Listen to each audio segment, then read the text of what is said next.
Ascolta, Delia. 아니, 가사, 에,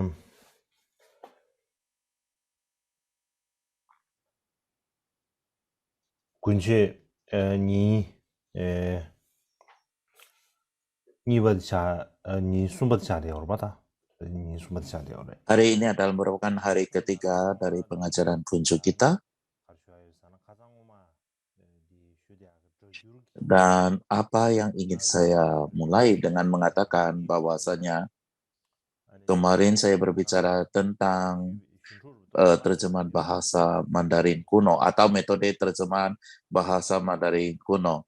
Jadi masih ada beberapa hal yang perlu dibicarakan dan saya akan lanjutkan saat ini. Jadi untuk memulainya,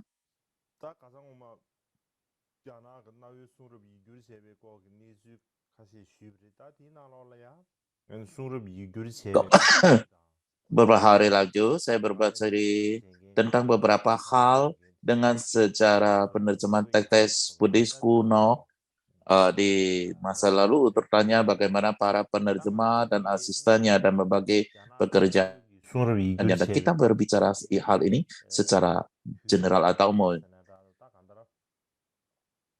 Bila mana kita membagi periode sejarah penerjemah kita suci ke dalam bahasa Mandarin itu, kita bisa membagikannya menjadi beberapa periode sejarah. Dan kita dapat membagikannya menjadi 4 periode sejarah. Dan untuk memudahkan semua orang untuk mengerti dan memahaminya masing-masing era dan juga memahami secara pemahamannya. Jadi saya ada menuliskan beberapa tanggal di sini secara tahun ya, maksudnya tinggal di sini secara rinci dan saya berusaha untuk menjelaskannya ataupun menuliskannya dengan lebih terperinci. Jadi saya pikir ketika kita melihat hal ini, kita bisa melihat dengan jelas kapan dapat memahami kapan periode terjadi. Yang pertama adalah dinasti Han.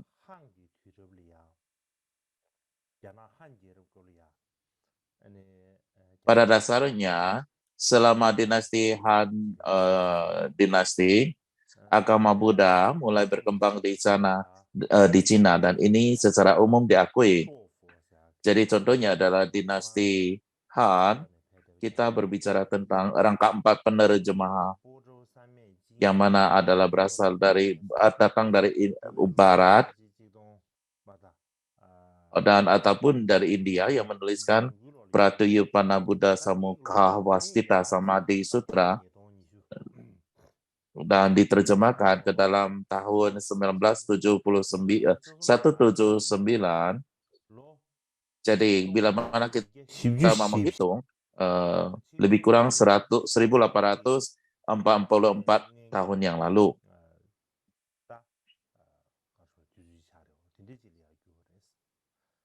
Jadi periodenya adalah 1844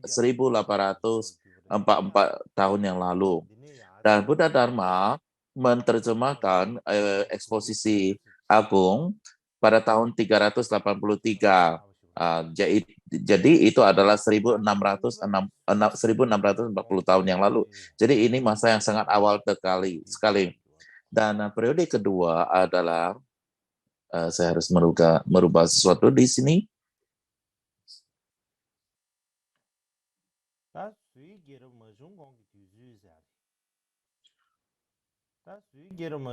Dan terdapat dan berikutnya adalah apa yang akan kita bicarakan yaitu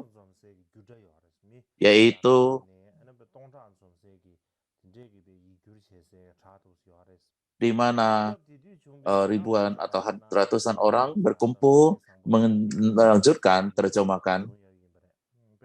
Jadi yang menjadi penerjemah pada saat ini adalah Kumarajiwa Buddhabhadra. Kita berbicara tentang Kumarajiwa, contohnya adalah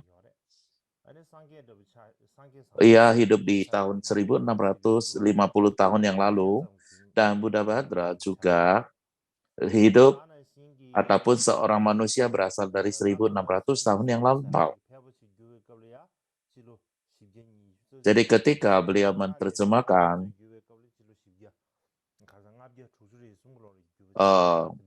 Lotus Sutra adalah pada tahun 421. Jadi bagaimanapun juga orang-orang ini berasal dari ribuan tahun yang lampau. Dan yang ketiga adalah periode daripada dinasti Sui dan dinasti Tang. Dan inilah masa di mana para jadi pertemuan ataupun perkumpulan daripada semua orang-orang spesialis. Jadi di selama dinasti Tang terdapat orang yang lebih sedikit. Jadi karena orang-orang yang spesial, maka itu menjadi tempat pertemuan para orang-orang yang khusus ataupun pakar atau ahli. Dan periode ini penerjemah yang paling terkenal adalah Tang Xuanzang. Dan beliau mulai menerjemahkan pada tahun 1370 tahun yang lalu, yaitu pada tahun 645 Masehi. Jadi jadi sekitar 1370 tahun yang lampau. Dan ini juga berasal dari ribuan tahun yang lampau. Yang keempat adalah dinasti Song, dan di dinasti Song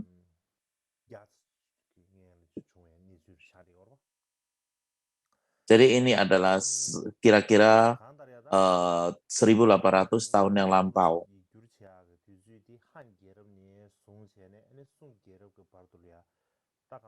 Sorry.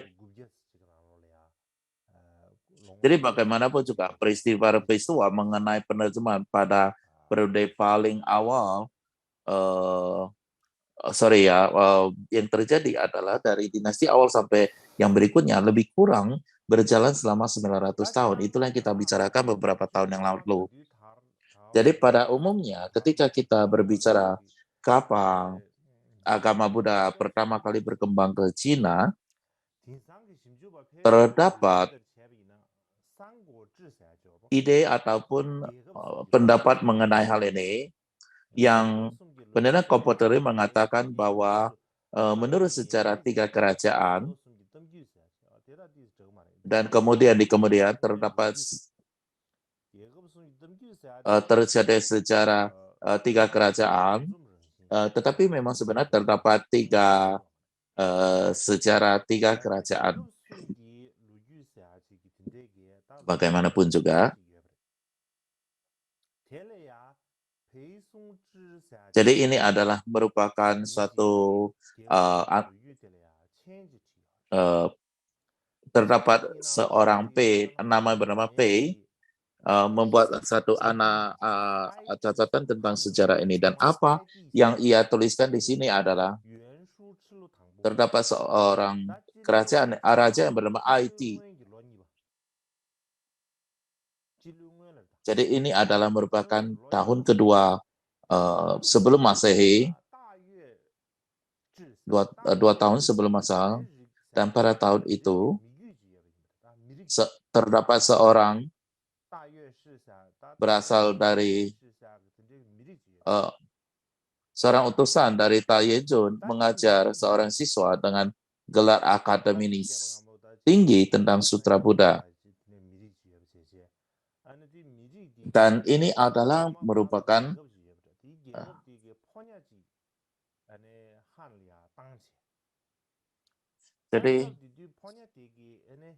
jadi dikatakan pada saat itu ada seseorang yang mengutuskan seorang utusan ke dalam Cina, dan pada saat itu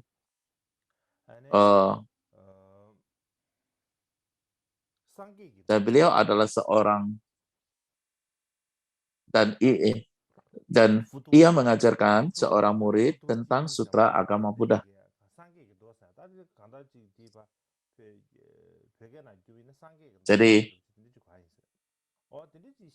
Jadi dengan demikian ia mengajarkan satu sutra kepada murid ini. Jadi di dalam sejarah 3 kerajaan terdapat satu catatan mengenai hal seperti ini. Jadi Jadi catatan ini boleh dikatakan sebagai sesuatu catatan yang paling dapat diandalkan. Jadi boleh dikatakan 2 tahun sebelum Masehi, ajaran agama Buddha menyebar ke Cina, atau ajaran agama mulai menyebar ke Cina mulai dari saat itu. Boleh dikatakan adalah berasal dari masa ini, yaitu 2 tahun sebelum Masehi.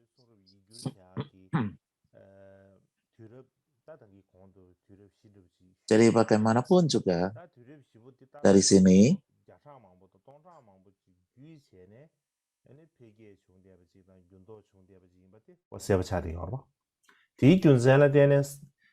jadi dengan demikian empat abad dari periode penerjemahan kuno berlangsung selama ratusan tahun dan kemudian diwariskan selama lebih dari 1000 tahun. Nah, jadi dengan demikian, sejarah penerjemahan kitab suci ke dalam bahasa Cina sangat panjang dan memiliki sumber yang dalam. Sekarang kita akan melakukan berbicara di mana kita tinggalkan dalam pengajaran sebelumnya.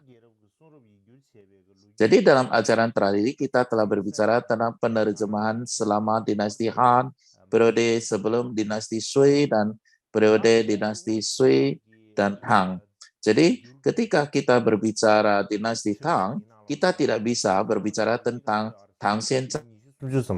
Walaupun di sekolah penerjemahan beliau hanya memiliki tidak lebih dari 23 asisten, hanya sedikit orang demikian, tetapi mereka itu adalah cendekiawan paling terpelajar dan makhluk-makhluk yang terhebat. Dan lagi pula, setiap orang juga memiliki tugas tanggung jawab yang sangat jelas sekali. Dan juga mereka juga memiliki aturan dan prosedur yang sangat ketat. Jadi, terdapat aturan dan prosedur yang sangat ketat dalam penerjemahan saat itu. Boleh dikatakan, sekolah penerjemahan ini, lalu bagaimana mereka melakukan penerjemahan ini, bagaimana urutannya, dan bagaimana berikut ini kita akan memperkenalkan tentang sekolah terjemahan di masa Tang ini, dan juga cara mereka menerjemahkan terjemahan.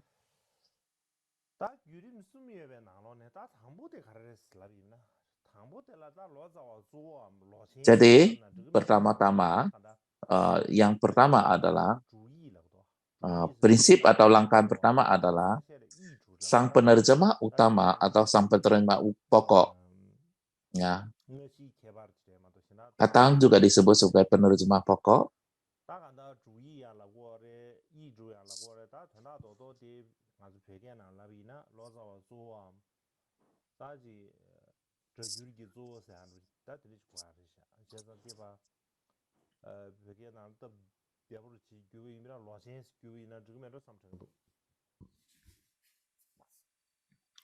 다 로젠 되기 다 빼미시비 개좀 사도 로젠도 딱 간다 로저 디가블이야. Lalu penerjemahan utama ini adalah orang yang sangat penting sekali.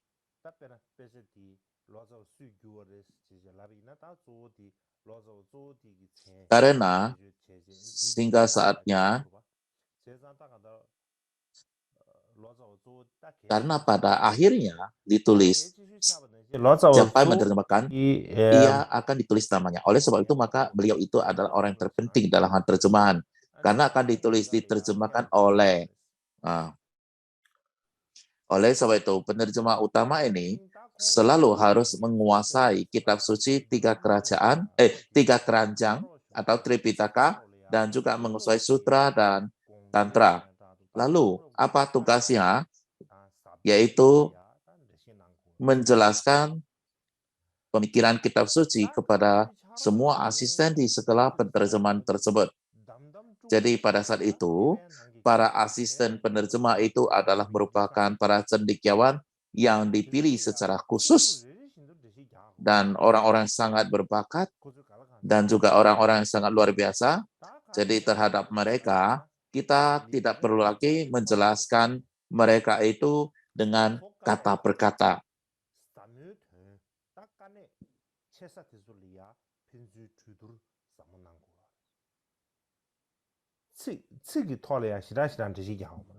Terhadap poin-poin sulit dipahami dan mendalam berdasarkan naskah, mereka harus berdiskusi secara mendalam. Jadi cara yang demikian ini atau metode ini disebut sebagai apa? Kalau bahasa mandi disebut Yinfu Youzi. Artinya adalah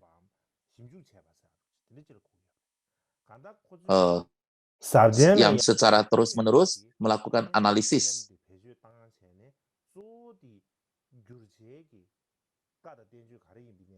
Lalu secara terus-menerus mengkoreksi, meneliti apa makna yang terkandung di dalamnya, dan seterusnya. Jadi, dari diskusi demikian, dengan metode ketat mereka demikian itu, jadi boleh katakan mereka itu benar-benar sangat, boleh katakan sangat luar biasa sekali.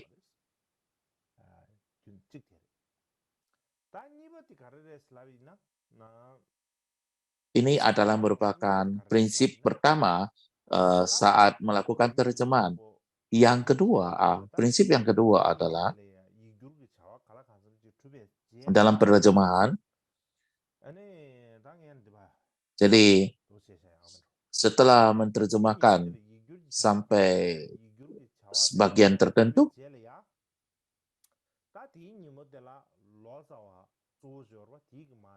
mereka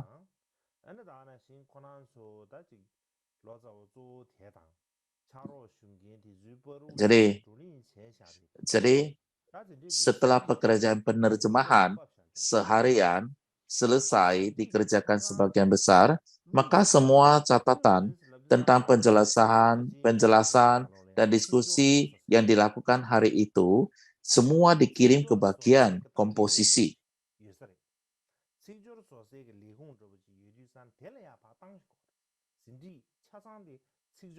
Di saat ini dikirim pada bagian ini.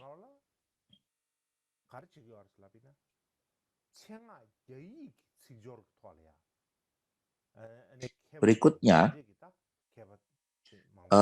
terdapat orang yang bertanggung jawab dalam hal penulisan, yang berdedikasi dan bertanggung jawab untuk penulisan, untuk gaya penulisan,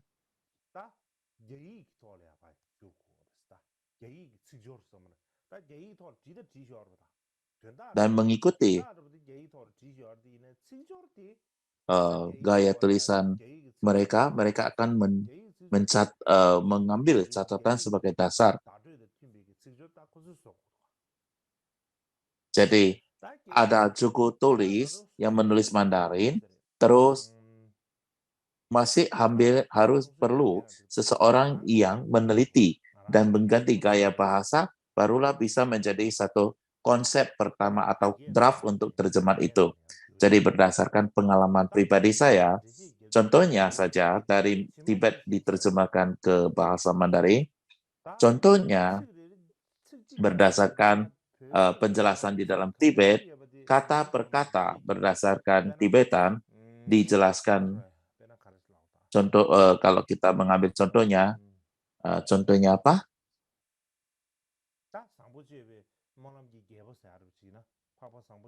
Contohnya ada Raja Aspirasi,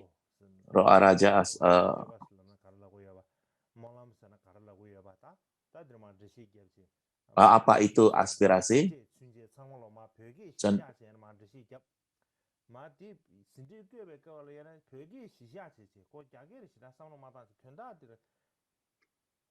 Jadi, kita harus menjelaskan kata per kata. Apa itu aspirasi daripada aspirasi dan sebagainya. Jadi kita harus menjelaskan kata per kata ke dalam bahasa Mandarin dan ditulis ke dalam bahasa Mandarin. Jadi menjadi satu buah catatan, tetapi ini masih harus dikoreksi ulang, diedit lagi. Bila mana tidak diedit ulang, bila mana hanya ditulis begitu saja, ditulis berdasarkan penjelasan yang diterjemahkan ke dalam bahasa Cina dari Tibet, maka itu akan menjadi, mungkin saja akan menjadi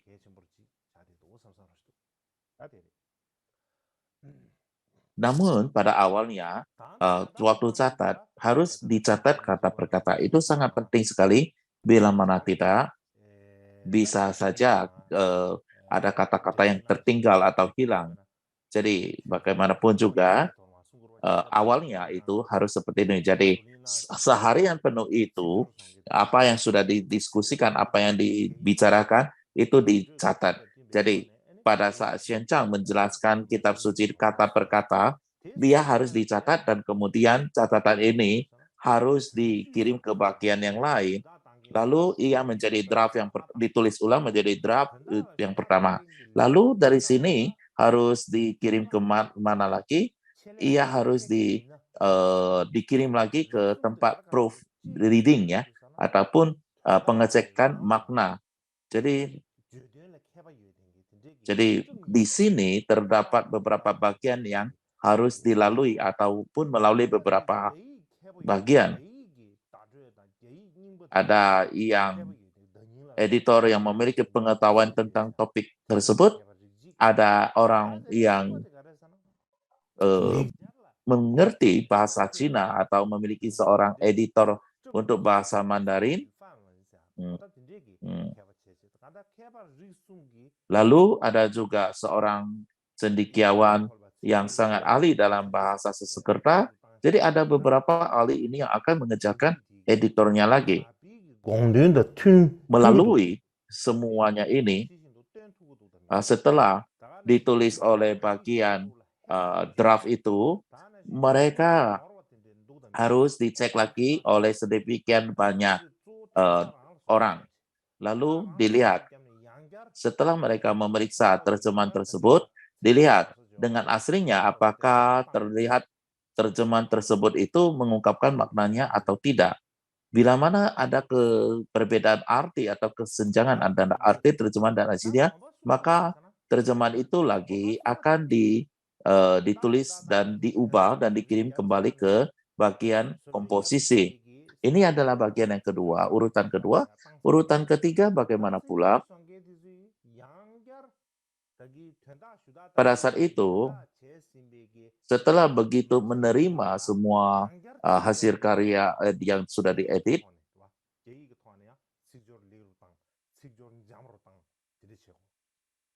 mereka harus mengikuti hasil editor daripada 3 ahli itu. Mereka akan memperbaiki lagi. Kenapa? Karena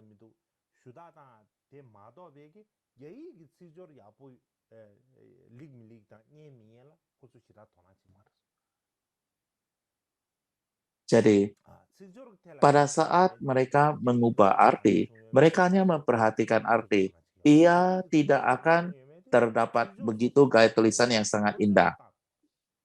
Maka untuk tulisan yang lebih enak, maka harus dikirim ke bagian editor bahasa, gaya bahasa untuk diperiksa lagi.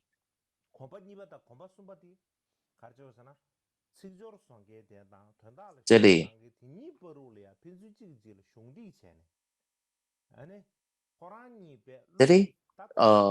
mereka itu akan memeriksa apakah dengan aslinya, dengan penerjemahannya itu terlalu beda nggak terjemahannya dan sebagainya. Jadi mereka akan saling memperbaiki komposisi, editing dan sebagainya. Mereka akan selalu kirim balik berulang-ulang.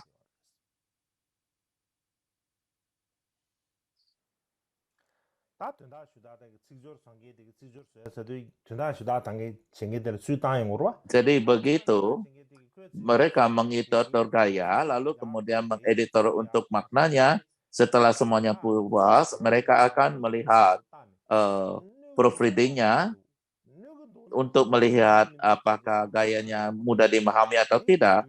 Bila mana terasa terlalu berat untuk dipahami, mereka akan kiri balik lagi. Ini tidak terlalu sulit, maka ini mereka harus mengatakan ini sulit dipahami dan mereka harus diperbaiki dan sebagainya. Apakah mereka mudah tidak mudah dipahami, mereka akan dikirim lagi untuk ditulis ulang. Dan setelah ditulis ulang, akan dicek lagi oleh yang memahami makna, apakah tulisannya sudah mengandung makna sebenarnya atau enggak. Jadi mereka kirim balik seperti itu. Jadi teknik inilah yang disebut sebagai teknik fusion.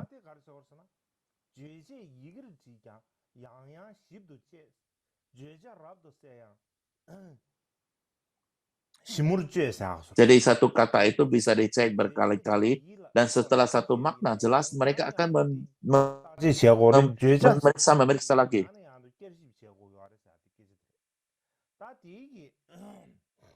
Walaupun maknanya sudah terang jelas, itu pun harus diperiksa lagi dan seterusnya.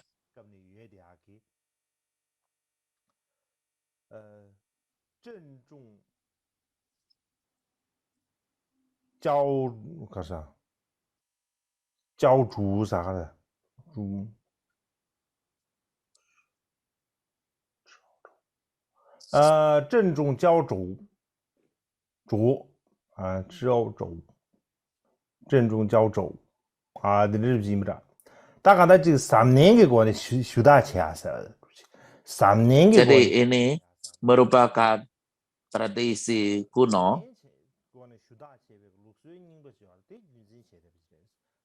Ini adalah merupakan satu cara yang sangat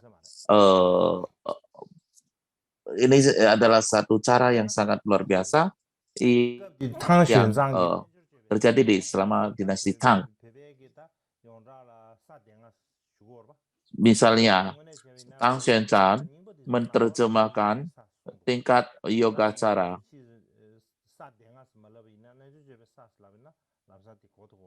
Dan di dalam bahasa Tibet ada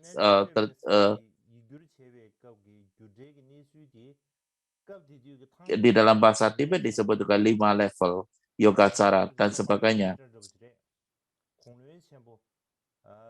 Jadi pada saat itu di masa Tang Dynasty terhadap seorang Prime Minister ataupun Perdana Menteri, Su Qingzong yang menulis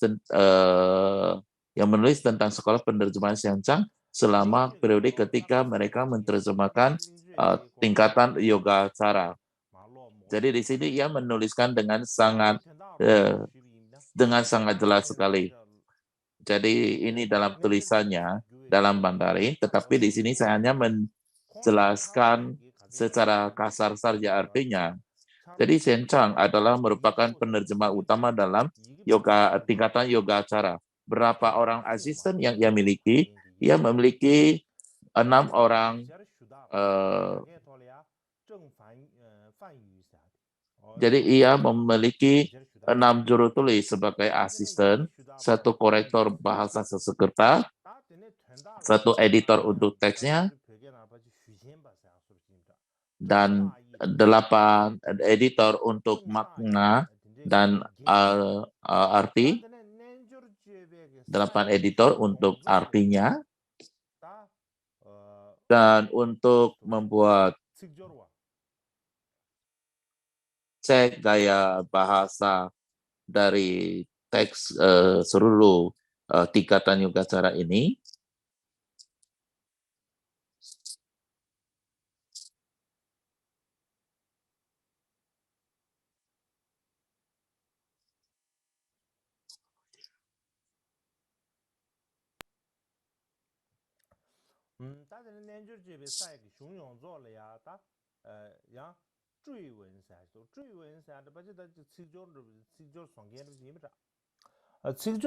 Ada 7 orang mengeditnya. Ya. Terdapat 7 orang yang untuk mengedit gaya untuk seluruh uh, gaya untuk tulisan daripada tingkatan yogacara, dan mereka membagi bab-bab di antara mereka sendiri. Misalnya, Anda mengambil bagian ini, saya mengambil bagian ini, dan sebagainya. Jadi mereka bekerja sedemikian ini, yaitu mereka masing-masing membagi bagian sendiri untuk mengediksi dan sebelumnya. Dan pada akhirnya, Perdana Menteri Dinasti Tang, Su Qingchong, sebagaimana yang diperintahkan oleh Sang Kaisar, membacanya dengan sangat hati-hati di hasil terjemahannya. Jadi saat itu dalam menerjemahkan level yogacara, total terdapat 24 orang yang terlibat dalam terjemahan tersebut. Bagaimanapun juga selama dinasti Tang berbeda metodenya dibandingkan dengan metode sebelumnya. Karena mereka menggunakan metode baru ini, maka boleh dikatakan peningkatannya juga meningkat, sangat meningkat. Jadi pada umumnya terdapat 2 poin yang dapat kita bicarakan di sini dalam peningkatannya atau improve-nya. Yang pertama adalah meskipun hanya beberapa lusin orang dalam terjemahan tersebut, tapi mereka masing-masing memiliki tanggung jawab yang sangat jelas sekali.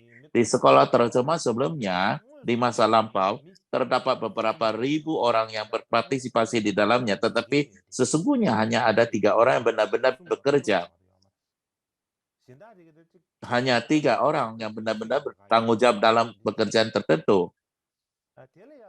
Pada umumnya, yang lainnya hanya datang untuk mendengarkan Dharma. Jadi, bila dibandingkan dengan ini,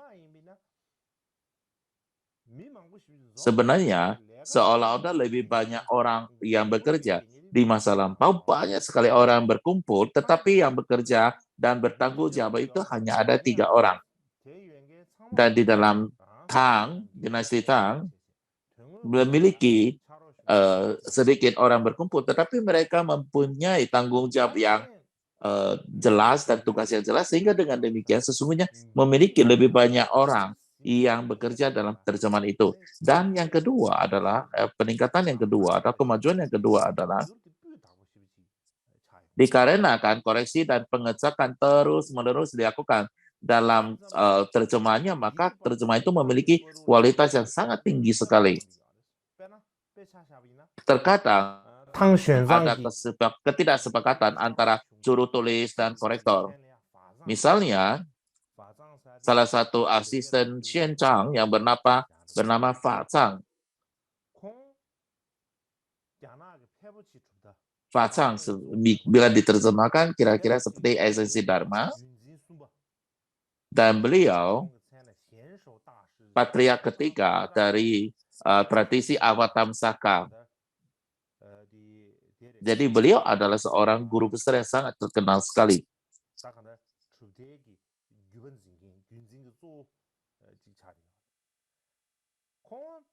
Beliau adalah merupakan pemangku sisila dari sisila tertentu. Di kemudian hari, karena perbedaan pendapat di antara juru tulis, editor dan gaya, akhirnya ia meninggalkan sekolah penerjemahan dan mengundurkan diri. Ia tidak lanjut di sana. Jadi beliau meninggalkan sekolah penerjemahan. Jadi ketika terlibat dalam penerjemahan, jadi sering terjadi pergantian orang-orang yang berada di sekolah penerjemahan. Alasan utamanya adalah semua orang yang berada di sekolah penerjemahan ini benar-benar adalah orang yang sangat terpelajar dalam agama Buddha dan komposisi yang termuka. Dan karena mereka benar-benar sangat terpelajar,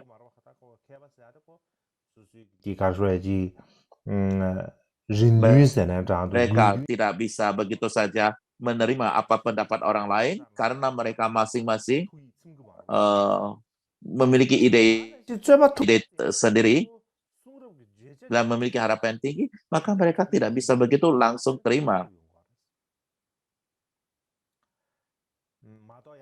Jadi ini akan tiba pada bagaimana mereka menerjemahkan kata-kata dan terjemahan buku tersebut. Banyak sekali ketidakkesepakatan muncul pada bagaimana menerjemahkan kata-kata dan makna teks. Dan pada saat demikian, penerjemah utama atau penerjemahan pokoknya memiliki tanggung jawab utama menyelesaikan perselisihan tersebut. Karena semua orang respect padanya, jadi beliau itu harus menyelesaikan perselisihannya. Sebenarnya untuk hal ini terjadi untuk suatu penerjemah itu sesungguhnya sangat menguntungkan bagi hasil untuk terjemahan itu, karena masing-masing memiliki ide pendapat yang berbeda tentang apa yang diterjemahkan tersebut.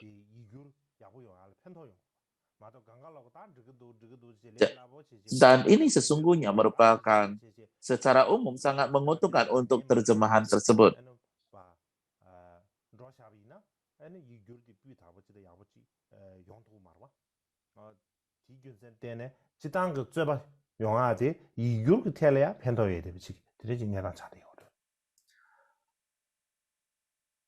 Dalam hal terjemahan memiliki perselisihan, sesungguhnya kalau kita mau melihat lebih mendalam, ia itu benar-benar sangat menguntungkan terjemahan. Jadi ini adalah metode, terdapat metode penerjemahan di dalam dinasti Sung, dan saya tidak akan membicarakan saat ini karena kita juga tidak memiliki banyak waktu untuk itu. Jadi saya tidak akan membicarakan hal itu dulu.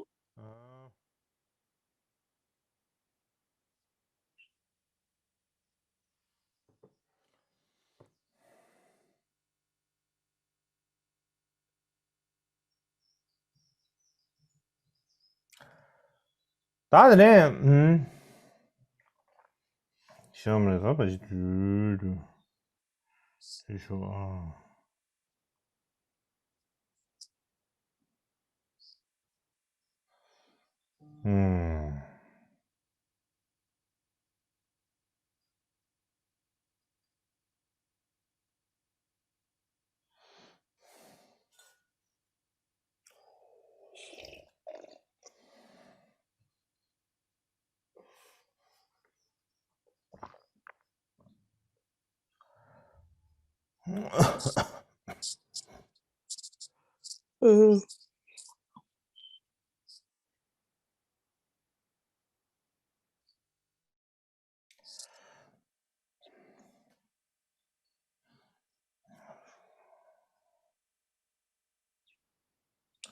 다바지디 그 주주체가 벗은 샤네 양만 로삼찬 주주체가 많다.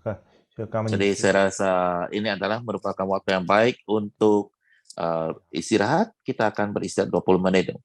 Dan kemudian kita akan kembali lagi.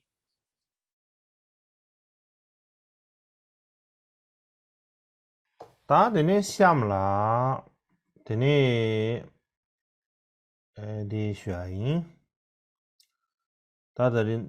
Berikutnya saya akan membicarakan hal ini, yaitu ringkasan tentang metode penerjemahan kuno.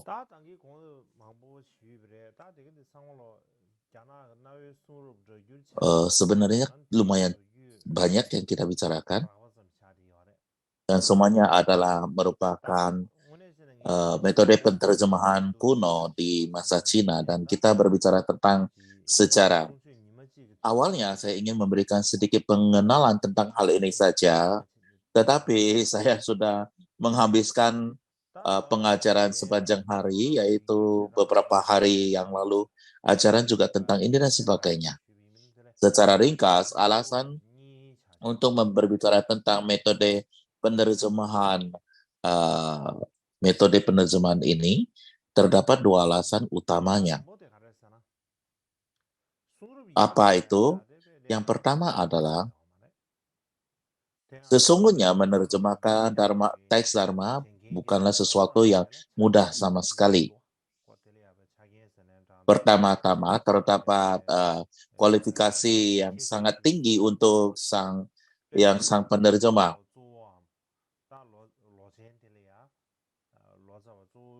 Contohnya adalah penerjemah utama atau penerjemah pokoknya harus kualifikasi, memiliki kualifikasi terpelajaran dalam kitab suci agama Buddha, baik sutra maupun tantra. Dan bukan itu saja, para asisten penerjemah juga perlu memiliki keahlian-keahlian tertentu mereka sendiri. Bila malah tidak ada keahlian tertentu, maka itu tidak ada gunanya. Contohnya di antara mereka ada yang ahli bahasa Sanskerta, ada yang ahli dalam bahasa Cina klasik, atau Anda harus menjadi seorang yang sangat terahli dan terpelajar dalam ajaran agama Buddha, baik itu sutra, tantra, maupun risala.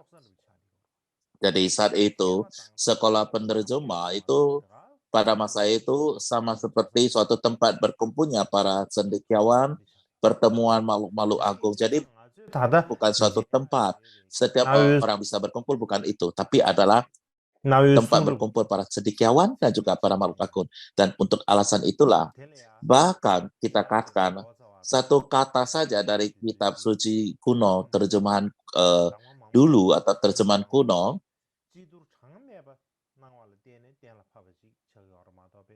karena mereka memilih kata-kata yang sangat bagus, karena mereka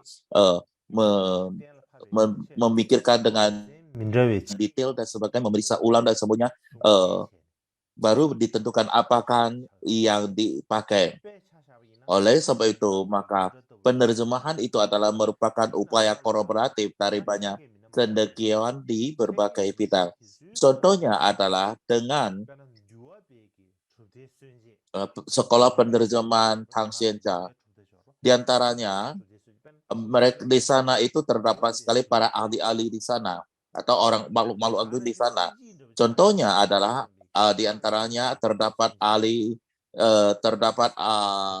pemangku silsilah Vinaya, pendiri aliran batin semata, seperti kita bicara Guiji. Guiji adalah merupakan pendiri daripada batin semata.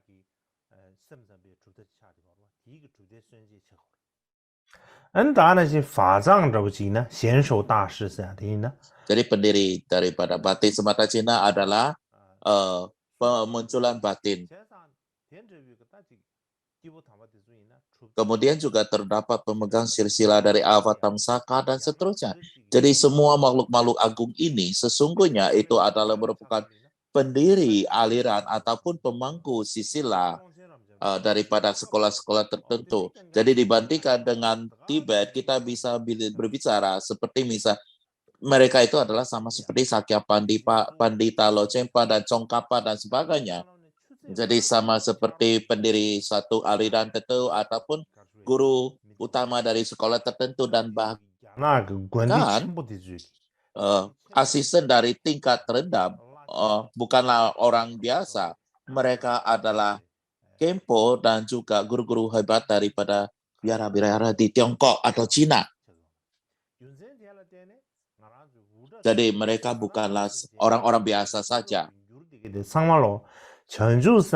Oleh sebab itu, bukanlah suatu kesombongan diri untuk mengatakan bahwa semua kitab suci yang kita miliki adalah seperti merupakan satu produk dari pendidikan dan praktek yang dilakukan oleh para bodhisattva dan makhluk agung sepanjang hidup mereka. Oleh karena itu, kita harus menghargai tulisan suci dan menjunjungnya dengan tinggi. Kita harus menyadari seberapa sulit terjemahan ini ditemukan dan seberapa sakral hasil terjemahan ini atau terjemahan ini. Kita harus bisa mengenali apa yang berharga, itu adalah sesuatu yang berharga. Itu sangat penting sekali. Contohnya di Tibet, apakah kita apakah kanjur atau tenjur di dalamnya di sana dalam bahasa Sanskerta, dan baru disebutkan di dalam bahasa Tibet disebut namanya adalah, jadi terdapat dua judul di dalam kanjur atau tenjur setiap kali kita membaca kitab suci.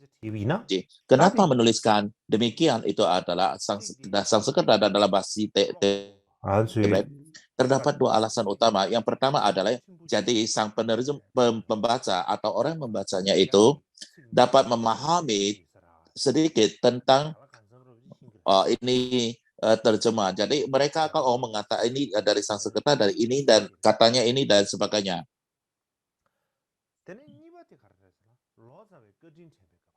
Jadi bisa ada kualitas terdapat memahami dari pada 야가게는 hasil katanya juga hasil terjemahnya. Yang kedua 야 수수 adalah untuk berterima kasih pada kebaikan daripada penerjemah. Mereka menerjemahkan kitab yang sangat sulit untuk diterjemahkan atau dipahami dan diterjemahkan ke dalam bahasa yang dapat mudah kita pahami. Itu adalah benar-benar sesuatu karena kebaikan mereka kita dapat memahaminya. Jadi ini 다양한 baik terjadi di dalam terjemahan ke Cina maupun terjemahan dari Sanskerta ke Tibet. Ini semua hanya 때문에 merupakan poin-poin yang kita katakan secara oral. Kalau kita mau melihat prakteknya, kita melihat teks daripada teks Sanskerta, kita melihat 그래서 kitab suci dan juga Tejur dan sebagainya. Mereka diterjemahkan di masa lampau dan itu diterjemahkan dengan sangat sulit sekali. Jadi kita harus mengingat itu dan juga merasa bersyukur atas hal itu. Dan poin yang kedua adalah ketika adalah kita harus memahami adalah sangat sulit sekali untuk menerjemahkan kitab suci. Tidak hanya untuk dapat memahami ini saja, tetapi pada saat yang bersamaan kita harus menghargai itu dalam memahami bahwa kitab-kitab ini sangat sulit sekali sehingga memiliki potensi berkah ketika kita membacanya. Jadi terdapat potensi berkah di dalam batin kita di dalam saat membacanya. Jadi seperti yang kita katakan, tidak ada satu kata pun dari kitab suci yang bahkan merupakan jalan untuk mencapai pembebasan. Jadi kalau kita memahami cara mempraktekkannya, jadi tidak ada satu kata pun di dalam kitab suci yang bukan menjadi sumber pencerahan. Jadi terdapat cerita di mana saat Tsongkhapa masih hidup, yaitu seorang bernama Chonga Chedipe, beliau bertanya Tsongkhapa, berbicara tentang Katampa, sekolah Katampa ini bukan. Jadi kata daripada apa makna daripada makna kadam ini, kata kadam ini. Ketika bertanya ini,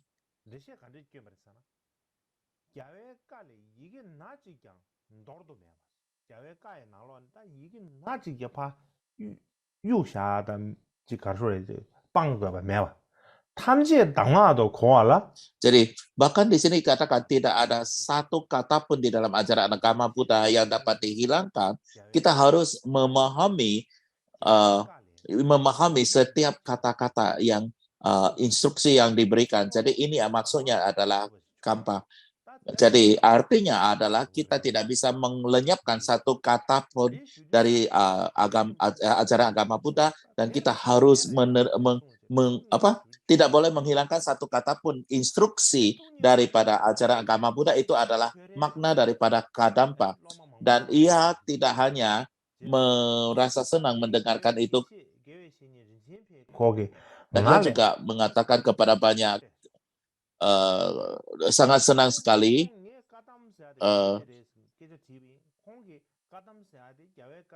kepada murid-muridnya.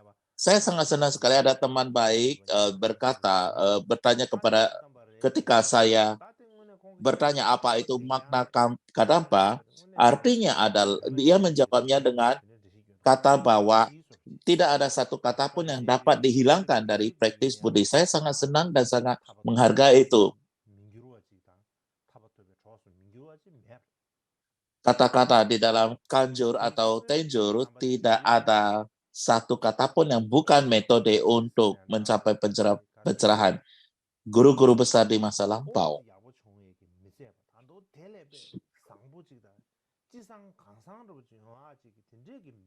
mereka tidak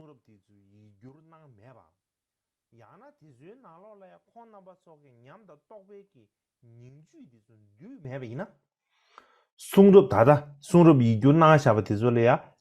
Mereka akan mengajarkan semua apa yang mereka pahami, mereka yang praktekkan, sehingga setiap orang itu bisa menjalankan dengan mudah dan juga memahami daripada kitab suci itu. Jadi ada dapat dua yang kita sebut sebagai kekuatan dari berkat kitab suci itu. Tidak peduli diterjemahkan ke dalam bahasa apapun.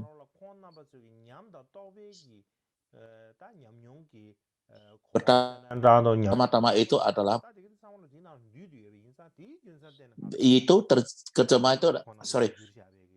pertama itu adalah terjemahan itu harus bagus dan memakaikan sambil menyampaikan artinya, dan kita sendiri juga harus mempraktekannya dengan baik. Jadi contohnya adalah jadi jika malu besar di masa lalu tidak menerjemahkan kitab suci dengan mencari metode terbaik mereka dan tidak menanamkan inti dari pengalaman dan kesadaran mereka, bagaimana mungkin kitab suci itu diterjemahkan memiliki berkah seperti itu? Contohnya adalah dalam cerita aliran Chan atau Zen di Cina.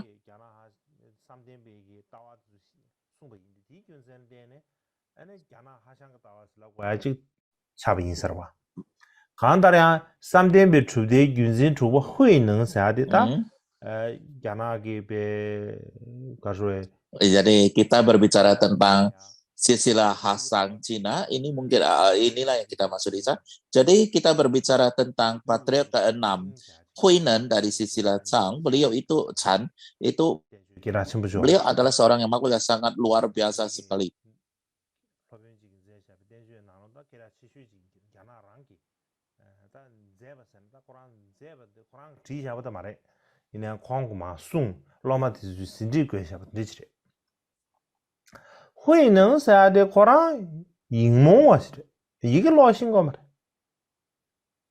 Dan beliau menulis satu kitab suci, tetapi bukan dia menulisnya, dia hanya membacakan dan muridnya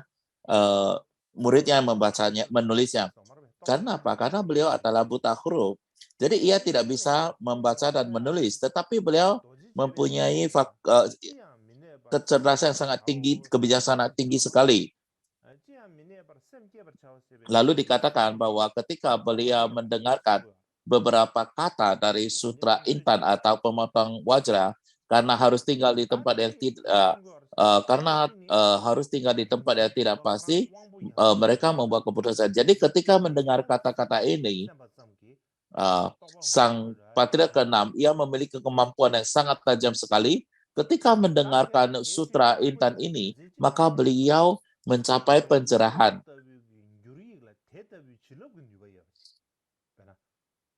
Jadi dikatakan bahwa beliau itu bisa mencapai pencerahan karena memiliki kemampuan yang sangat tajam dan tajam. Tetapi satu hal yang penting adalah karena ia mendengarkan satu terjemahan yang sangat penuh dengan berkah. Kalau tidak mempunyai berkah terjemahan itu, maka ia tidak bisa mencapai realisasi. Jadi dikatakan bahwa memang terjemahan itu memiliki kekuatan yang dimiliki, barulah beliau bisa mencapai realisasi. Jadi ini menunjukkan bahwa penerjemah itu memiliki kekuatan itu. Saya tidak akan berbicara banyak, tetapi terdapat 2 poin utama yang ingin saya sampaikan. Ketika kita membaca dan juga melihat penerjemahan dari masa lalu, kita harus menghargai dan juga menjunjung tinggi apa yang kita baca dan apa yang kita lihat di dalam hati kita.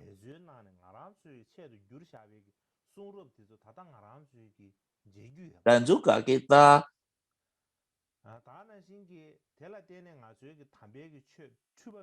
harus juga memiliki pahala seperti itu juga.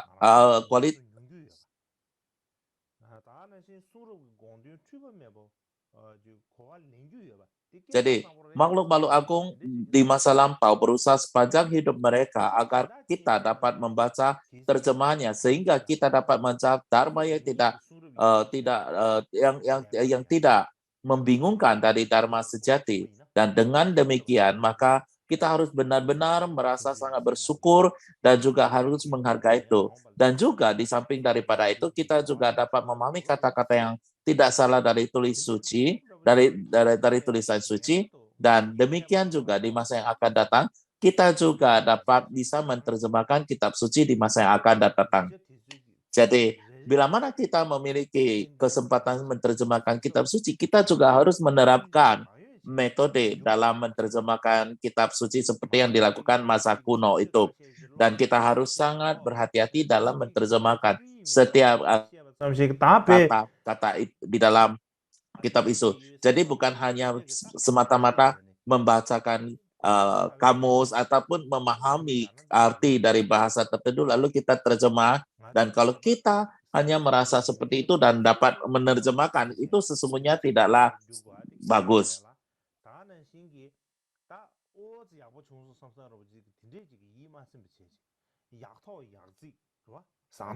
Dan kita kalau misalnya menerjemahkan sesuatu dengan sudah bagus, kita juga tidak boleh berpuas diri. Kita harus terus meningkatkan menjadi yang terbaik dari yang terbaik dan terbaik dari yang terbaik.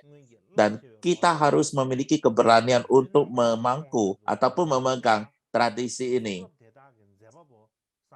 Jadi sehingga semua metode upaya penerjemah di masa lampau juga tidak disia-siakan.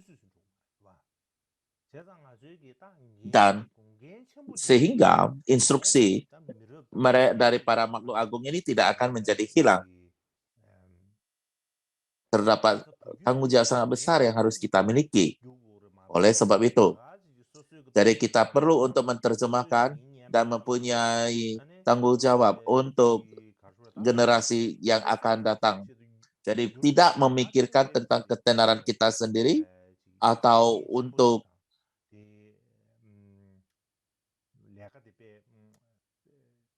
kita melakukannya demi kepentingan kita sendiri ataupun demi ketenaran kita sendiri, kita terus memikirkan bagaimana ini akan untuk manfaat generasi yang akan datang.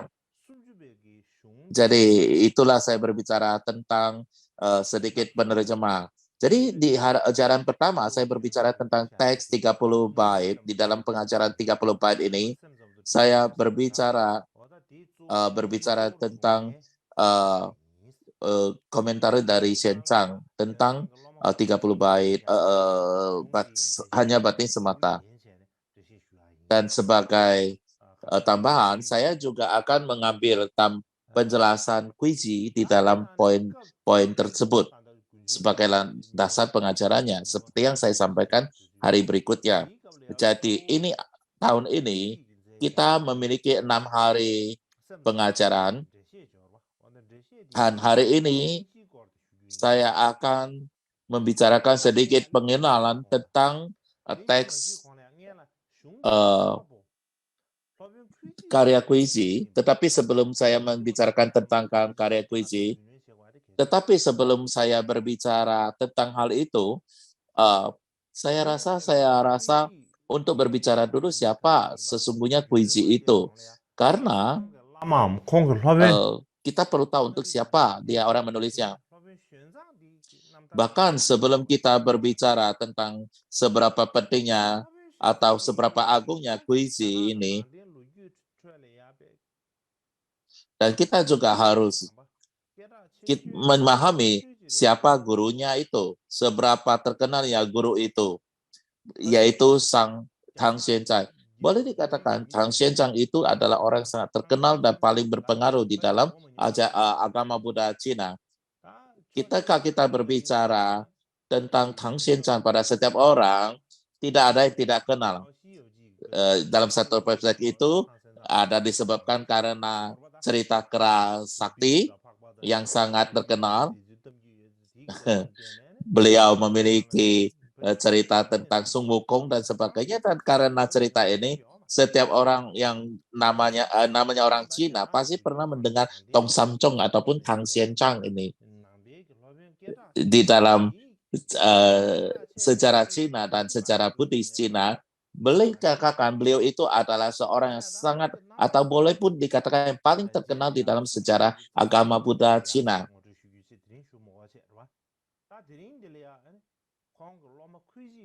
Saya akan berbicara tentang sejarah kehidupannya ketika saya berbicara tentang tulisan akar ataupun tulisan akar tentang karyanya. Tapi hari ini saya akan berbicara dulu tentang muridnya, yaitu guru besar Kuichi.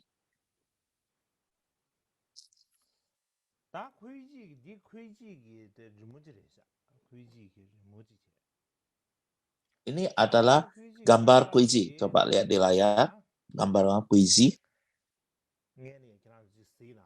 Jadi ini adalah Kuichi, ya, Kuichi. Gambar daripada Kuichi.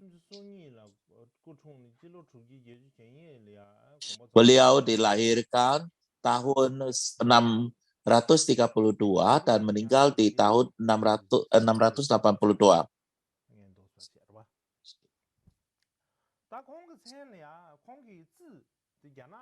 Namanya, ketika berbicara tentang namanya, terdapat dua. Ketika nama perumah tangganya adalah Hong Tao, dan nama marganya adalah Yu Zi. Nah, nama familinya adalah Yu Zi, ataupun marganya adalah Yu Zi.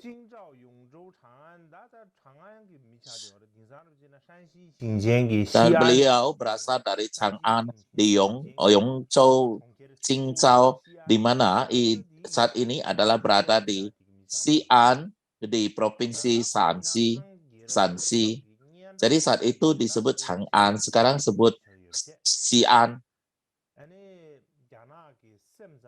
Dan beliau adalah salah satu guru besar paling terkenal dari dinasti Tang, dan beliau adalah pendiri dari sekolah hanya batin semata dari Fa Xian Chang, dan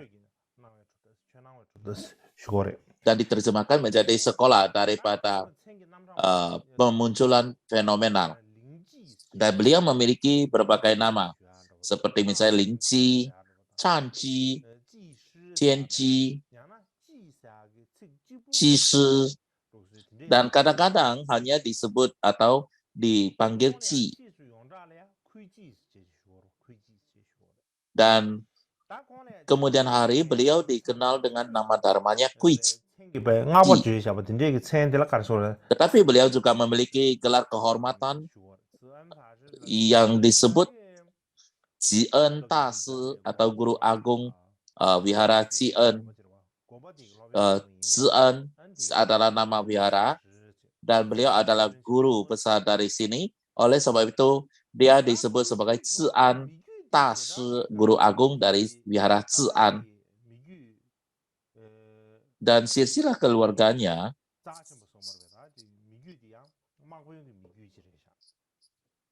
sesungguhnya mereka adalah keluarga yang sangat penting sekali, yaitu dari keluarga jenderal.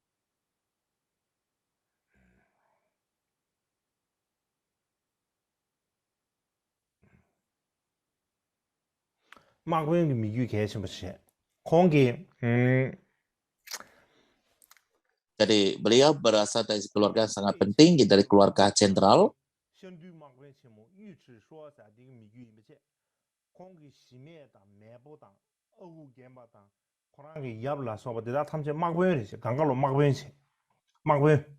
Semua leluhurnya, nenek moyang, kakek, paman, dan ayahnya semuanya adalah jenderal.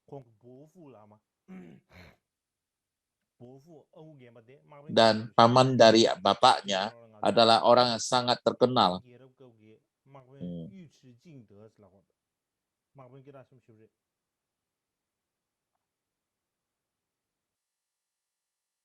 Jadi beliau adalah seorang jenderal dari dinasti Tang.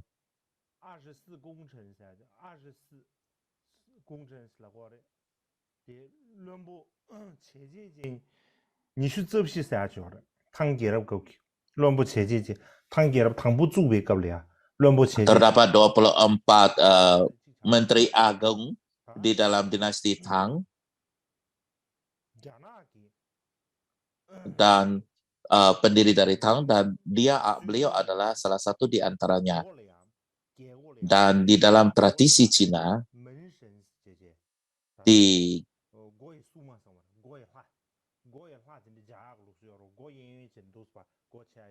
setiap gerbang, Anda harus memiliki seorang penjaga gerbang.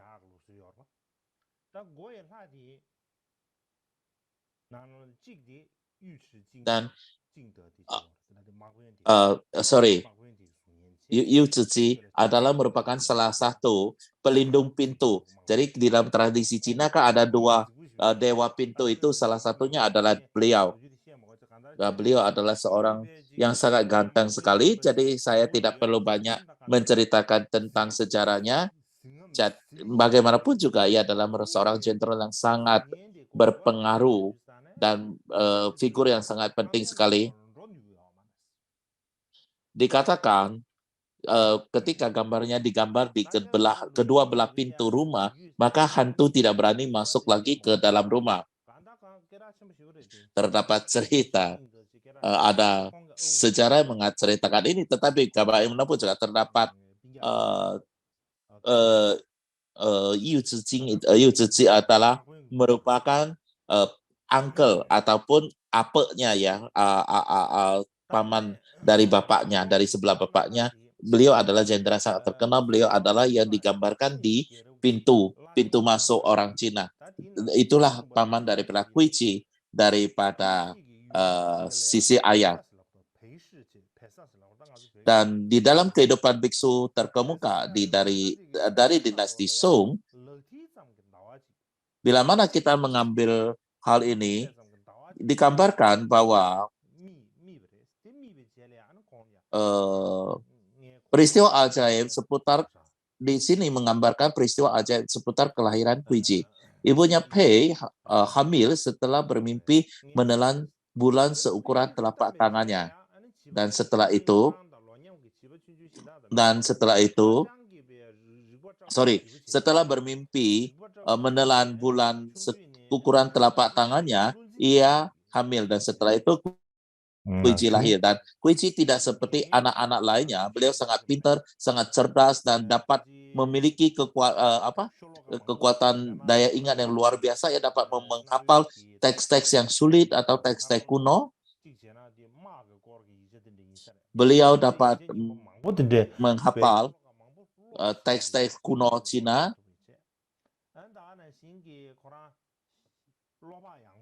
Dikatakan beliau benar-benar sangat hebat menghafal naskah-naskah kuno Cina. Ia juga orang yang sangat terus terang, karena garis sisilanya adalah seorang jenderal, maka secara otomatis semuanya bersikap terus terang dan terbuka.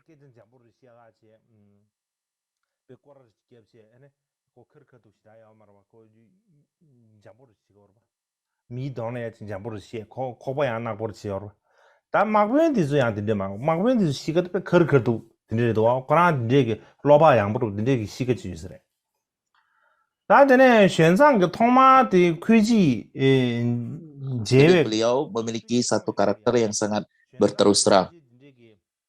Dan pertama kali Shen Chang bertemu Kuiji,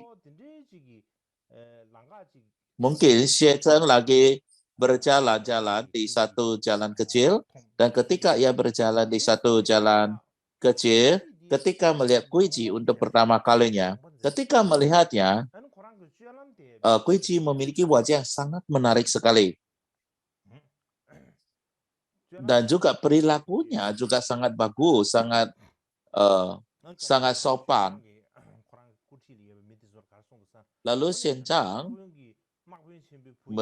apa yang ia katakan adalah, ini tidak terlihat seperti seorang anak jenderal yang besar. Kayaknya Di samping daripada itu juga terdapat hubungan karma-dharma yang sangat mendalam di antara kami. Jika saya dapat mengambilnya sebagai murid, maka saya akan memiliki seseorang untuk melanjutkan silsilah saya. Jadi inilah yang dikatakannya. Di saat itu, Chan Xianchan mengingat kembali pada masa sebelumnya, sebelum beliau kembali dari India, terdapat mungkin saja katakanlah petapa Jain atau seorang petapa non-Buddhis yang sangat luar biasa dalam meramal, dan orang ini meramal untuknya, dan ramalan ini mengatakan bahwa setelah kamu kembali ke Tiongkok, kamu akan bertemu dengan seorang anak yang menjadi murid anak yang memiliki kecerdasan bawaan yang sangat luar biasa sekali, dan ia membuat lamaran ini untuk Xianchan. Dan pada saat itu Xianchan kembali mengingat ramalan yang diberikan oleh pertapa daripada Jen yang mengatakan bahwa ketika kembali ke Tiongkok ia akan bertemu dengan muridnya yang cerdas luar biasa. Jadi ini mungkin adalah yang diramalkan oleh pertapa itu, pikir Xianchan. Dan Xianchan sangat bahagia dengan anak ini, maka ia pergi ke ayahnya Kuiji, yaitu jenderal, dan memberikannya hadiah dan juga nasihat, dan menyatakan harapannya Kuiji bisa menjadi muridnya dan menjadi seorang biksu.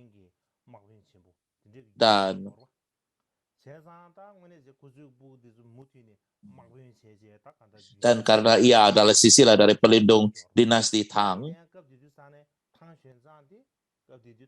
jadi sangatlah diharapkan anak itu menjadi penerus keluarga. Dan pada saat itu, dan Xianchan saat itu juga adalah seorang yang sangat terkenal di dalam kerajaan, dan sang ayah tidak bisa mengatakan tidak secara langsung-langsung. Dan apa yang dikatakan oleh ayahnya adalah, anak saya ini sangat kasar sekali. Jadi dari keluarga yang jenderal, jadi tingkah lakunya sangat kasar dan tindakannya sangat kasar sekali. Jadi sangat sulit sekali bagi orang bertindak kasar untuk menerima dharma. Itu dikatakanlah itu. Inilah yang disampaikan oleh sang ayah.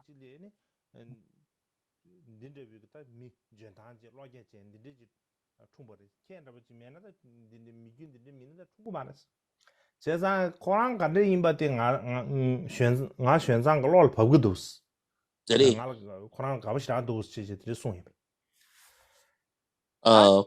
ini adalah anak kamu dan lahir di keluarga kamu, dan tentu seperti itu. Dan saya Xianchan menemukan sesuatu yang menarik di dalam anak ini. Dan akhirnya ayahnya menyetujui Kuiji menjadi biksu. Tetapi Kuiji sendiri tidak mau menjadi biksu dan ia keberatan, menolak. Kuiji sendiri menolak.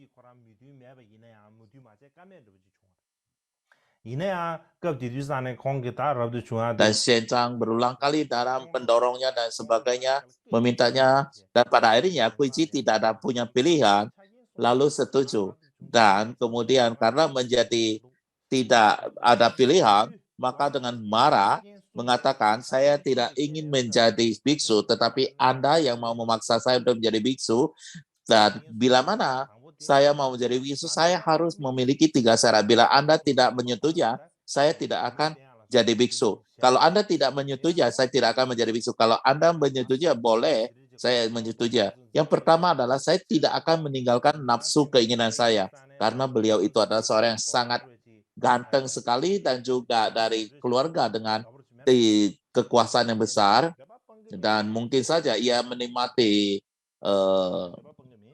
kenikmatan sensual. Jadi begitu saya kalau jadi biksu pun saya tidak akan meninggalkan kehidupan keinginan saya. Jadi di Cina, kedua adalah bahwa setelah menjadi biksu Anda tidak boleh memakan daging. Dan yang kedua yang dia katakan adalah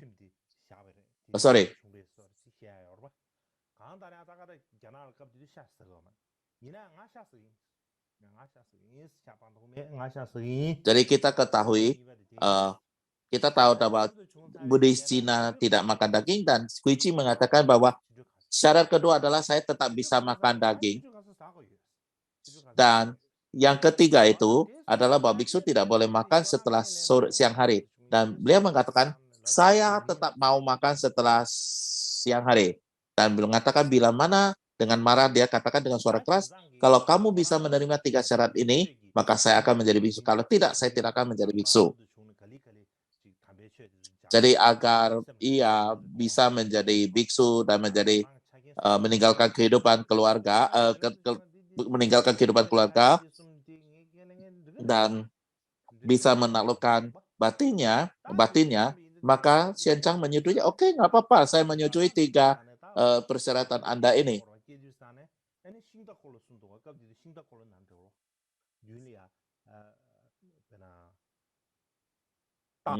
Jadi ketika ia pergi meninggalkan kehidupan rumah tangga, maka kita sebut ada kereta yang ditarik, tarik kuda seperti gerbong-gerbong, bukan? Jadi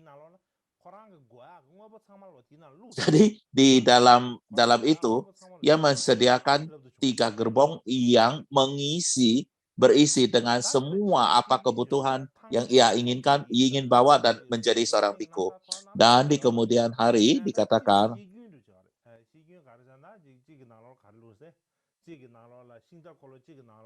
tapi apa yang dikatakan di kemudian hari,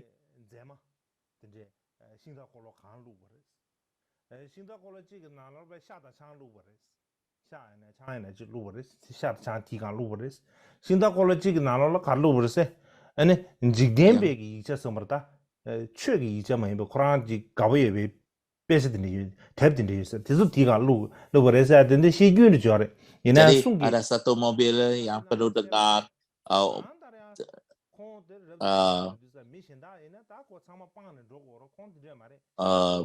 satu gerbong yang penuh dengan arak, satu gerbong penuh dengan barang-barang yang diinginkan, ada yang penuh dengan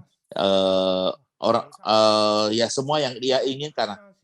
Nah, memang tidak begitu jelas, tetapi bagaimana juga ada cerita mengenai demikian ini, sehingga beliau akhirnya digelar dengan biksu 3 gerbong, karena memenuhi 3 gerbong untuk pergi menjadi biksu.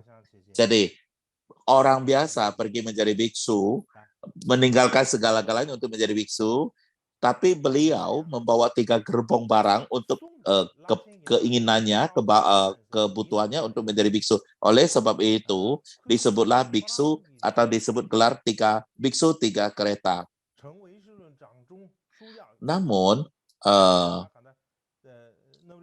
bagaimana juga dalam kehidupan biksu terkemuka dari dinasti Sung, yang Guici tulis sendiri, yaitu di dalam risalah Poi-Poi Surit mumpung dia hanya batin semata, yang ditulis Guici sendiri.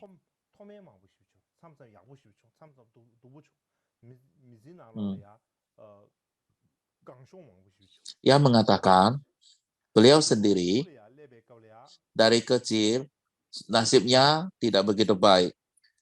Saat berusia 9 tahun, orang-orang dekatnya meninggal dunia, demikian yang ia tulis.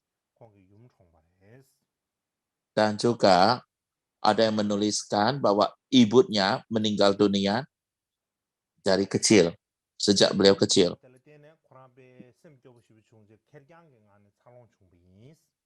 Kemudian juga dikatakan beliau tumbuh besar sendirian. Dengan demikian, sejak muda,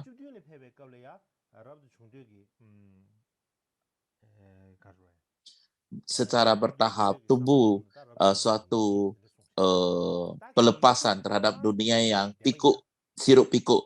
Dan pada usia 17 tahun, beliau merasa keinginan untuk menjadi biksu. Jadi dari sini kita lihat bila mana ini adalah tulisan, ini adalah benar, bila mana dari kutipan ini adalah benar, maka apa yang kita sebutkan di atas terhadap Kuici, biksu 3 kereta itu, maka ini adalah merupakan satu fitnah yang sangat luar biasa. Karena apa? Kita di sini lihat bahwa sejak kecil ia sudah menolak samsara. Namun bagaimanapun juga, kita bisa melihat bahwa beliau usia 17 tahun meninggalkan kehidupan rumah tangga dan menjadi biksu, menjadi murid Xianzang, dan beliau tinggal di Wihara Guangfu.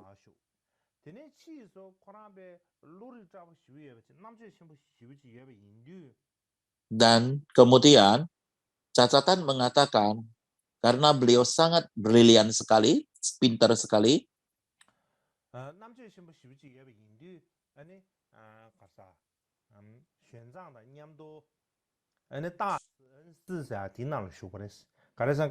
lalu beliau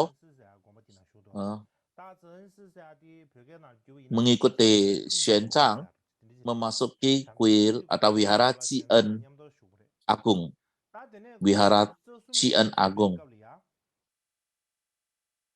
Dan pada saat usia 23 tahun, pada saat usia 23 tahun,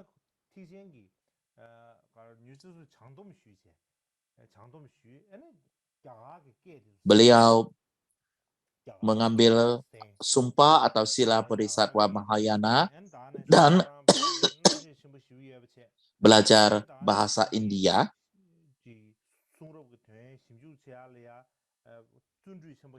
Dan karena ia sangat pintar melalui melampaui siapapun, maka beliau itu melampaui setiap orang, maka ia mampu memiliki kemampuan untuk menerjemahkan dan sebagainya. Dan karenanya, setiap orang yang mendengarkan atau bertemu dengan beliau sangat memuji dan juga sangat respect sama beliau. Dan pada saat usia 25 tahun, beliau mulai terlibat menerjemahkan kitab suci. Dan beliau juga menerima titah kaisar untuk mulai bekerja menerjemahkan kitab suci. Jadi di kitab suci, di dalam pembahasan kita yang terdahulu, Kuici adalah merupakan asisten Xianzang yang termuda. Dan karena ia adalah orang yang kecerdasan melampaui orang lain, maka beliau baru terpilih untuk masuk di dalam penerjemahan. Kalau tidak, di dalam sekolah penerjemahan itu pasti adalah orang-orang atau guru-guru besar. Bila mana bukan orang yang sangat pintar melebihi orang lain, tidak mungkin akan terpilih untuk masuk ke dalamnya.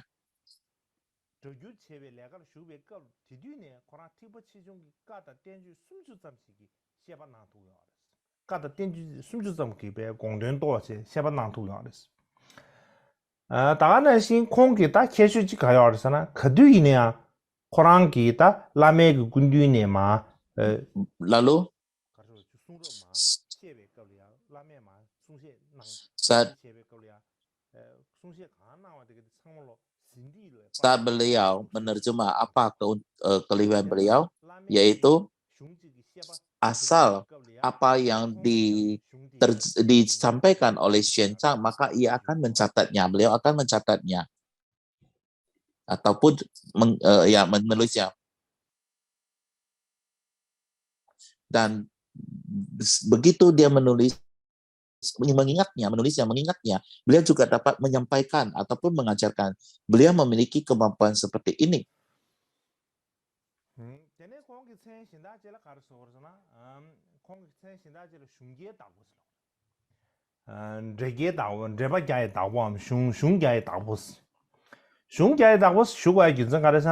Beliau saat itu beliau mampu mengajar secara keseluruhan sekitar 30-an teks, baik itu wahana landasan, Theravada maupun Mahayana. Terdapat catatan mengenai hal seperti ini.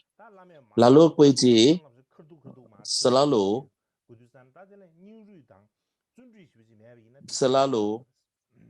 mencatat apa yang pernah ia terima ajarannya. Jadi saat itu tidak ada alat rekam-rekam. Jadi beliau itu sangat rajin sekali menulis, mencatat apa yang ia dengarkan, ajaran yang ia dengarkan.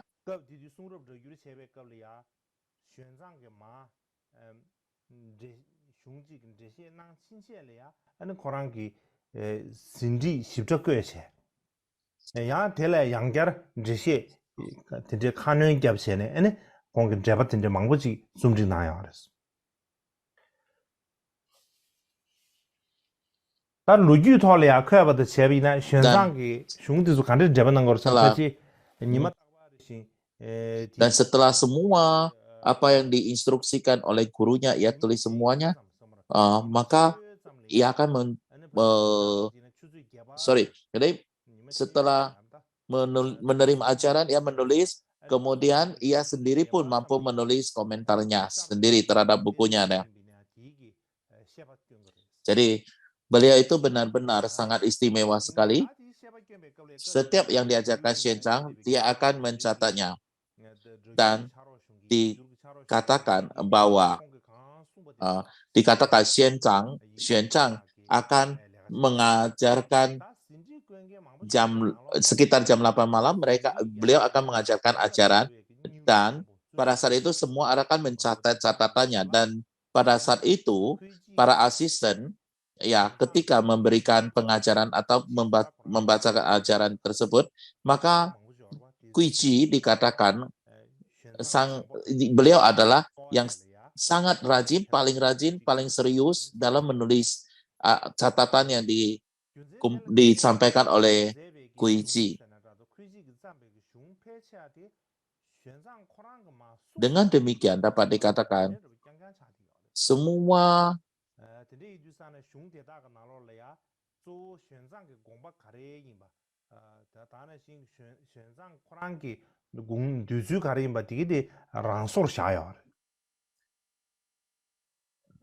jadi boleh dikatakan oleh sebab itu karya Guiji sebenarnya adalah ajaran Xianzang dan juga menyajikan poin penting dari pemikiran Xianzang, lebih kurang tidak berubah.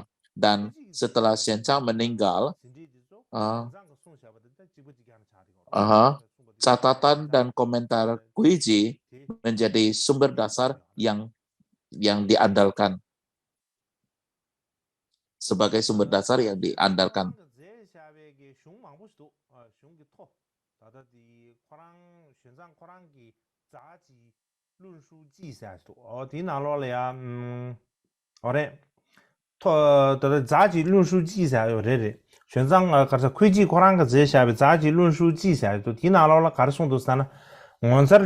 Lalu di dalam karya Guiji yang ditemukan di aneka esai milik Guiji atau Zhazi Lun Shu Ji, ditemukan kata-kata seperti ajaran-ajaran menakjubkan yang luar biasa sekarang telah menjadi bukan apa-apa. Sekarang saya akan mencatat apa yang saya dengar sebelumnya.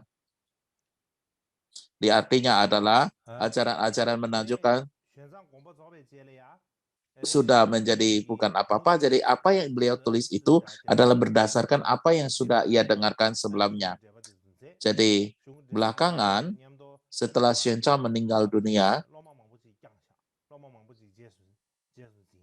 sekolah penerjemahan di Wihara Yihua juga dipangkas. Maka Guiji kembali ke Wihara Qian, lalu mulai menulis komentar tentang teks filosofi serta membina murid-muridnya. Jadi pada saat itu beliau juga menyebarkan filsafat secara luas sehingga orang-orang mulai memanggilnya ataupun menyebutnya sebagai guru besar Qin.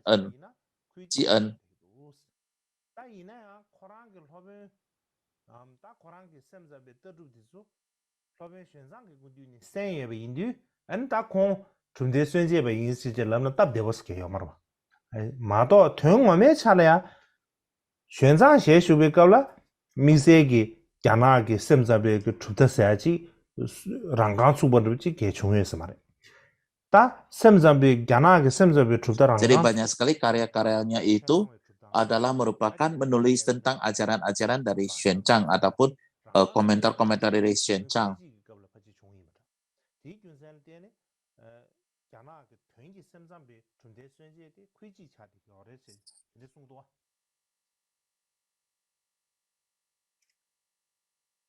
다 강다래야 크이지기 꾸지 강볼래야 땡주 망보 시분 제야래 다 망치 제바 갱가르샤 제바 갱가 Jadi sepanjang hidupnya, Kuiji menulis banyak sekali risalah dan banyak sekali komentar dan risalah di dalam teks.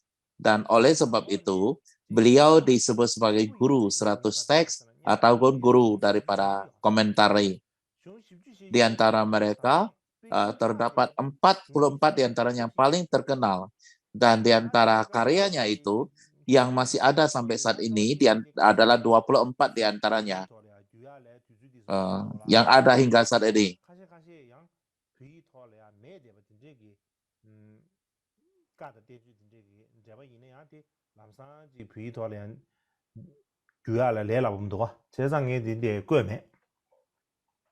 Jadi adalah sangat sulit untuk juga banyak sekali ada di sini, tapi agak sulit untuk diterjemahkan judul bukunya ke dalam bahasa Tibet, jadi saya tidak menerjemahkannya. Bagaimanapun juga, beliau banyak sekali menulis komentar-komentar dalam teks, dan juga topik yang dicakupnya juga sangat luas sekali. Ada yang tentang filosofi Yogacara batin semata, ada yang dari kendaraan wahana, ada yang Mahayana dan sebagainya. Dan yang topik yang utama adalah filosofi Yogacara batin semata. Itu adalah teks yang ditulis ya. Demikian juga pada dasarnya tidak ada sutra atau risalah batin semata yang berhubungan dengan hanya batin semata yang tidak beliau tulis penjelasannya. Jadi tidak ada satupun risalah ataupun teks dari batin semata yang tidak ada ditulis komentar oleh Kuiji.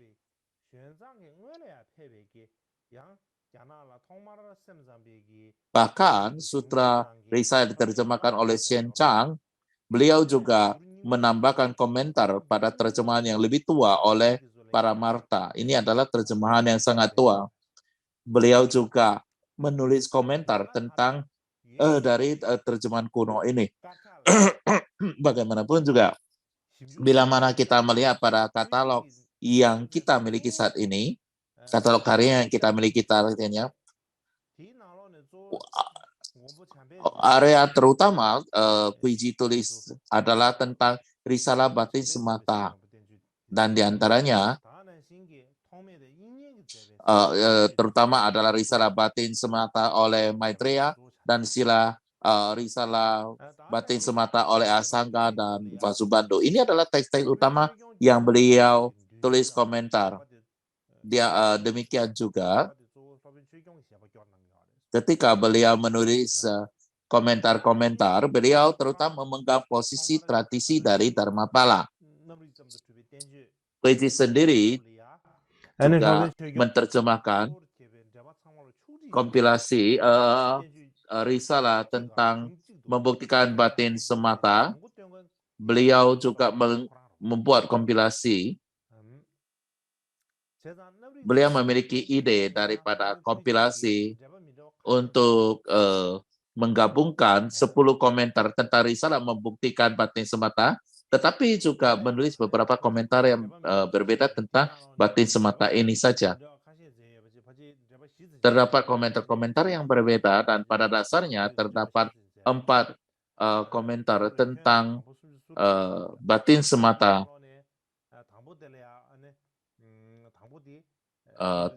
Jadi terdapat 4 komentar otoritatif tentang risalah membuktikan batin semata yang total ya ada 36 biji. Di antara semua komentar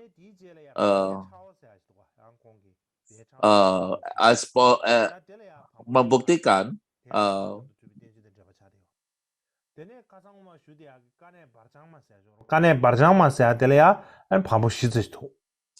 jadi bicara membuktikan batin semata itu adalah boleh dikatakan yang komentar terpanjang dari semua jilid, dan samping dari itu terdapat juga teks lain yang terdiri dari 2 jilid. Secara singkat, seperti yang saya sampaikan, penjelasan Xianzang menjadi dasar dari mereka, atau menjadi dasar tulisan Kuiji. Dan komposisi daripada Kuiji mengambil komposisi Xianzang sebagai yang utama, dan kemudian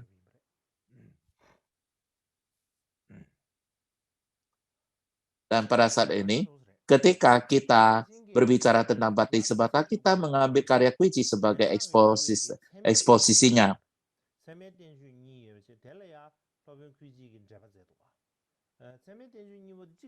Dan kita juga berbicara Kuiji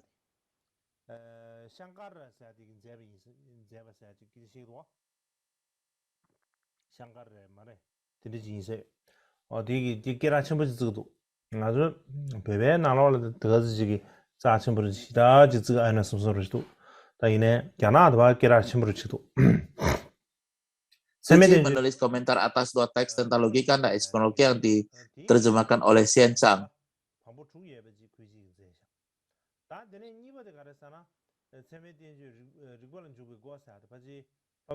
Yang pertama adalah pengantar logika. Yang kedua adalah tentang komentar 6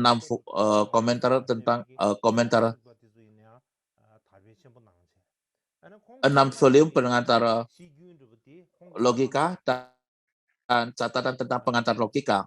Jadi beliau menyebarkan ajaran logika dan epistemologi secara luas, dan silsilah epistemologinya